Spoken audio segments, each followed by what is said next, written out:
భారతదేశం నుంచి, తెలంగాణ నుంచి, ఆంధ్ర నుంచి, కేరళ నుంచి, కర్ణాటక నుంచి, ఎక్కడెక్కడి నుంచో పోయినటువంటి మరి ఎండాకాలం అక్కడ సేద తీసుకుందామని కాశ్మీర్ అందాలను తిలకించడానికి పోయినటువంటి మరి వాళ్ళను విచక్షణ రహితంగా కాల్చి చంపడం ఏదైతుందో ఇది చాలా దుర్మార్గమైంది.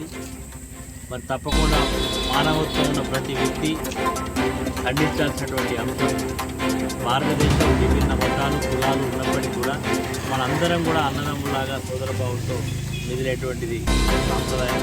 కానీ దురదృష్టం పక్క దేశం భారతదేశం ఎదుగుదలను ప్రతి విషయంలో ఓర్చుకోలేక ఇప్పటికీ అనేక కుట్రలు చేసి పార్లమెంట్ మీద దాడి చేసింది. మరి బొంబాయిలో ఒక హోటల్ మీద దాడి చేసింది. ఇట్లా ఒక్కొక్కటి కూడా మరి చేస్తున్న ఈ మధ్యకాలంలో ఘాటైనటువంటి సమాధానం మన భారతదేశం వచ్చింది. మరి మొన్న నక్కల్లాగా వచ్చి కుక్కల్లాగా వచ్చి మన దేశానికి చొరబడి మన వాళ్ళని చంపడాన్ని ప్రతి ఒక్కరం ఖండించాల్సిందే. ఇలాంటి చర్చలు చేస్తే మాత్రం ఖచ్చితంగా భారతదేశం తగినటువంటి గుణపాఠం చెప్పడానికి ఇప్పటికే సంసిద్ధత మన సైనికులు ఉన్నారు.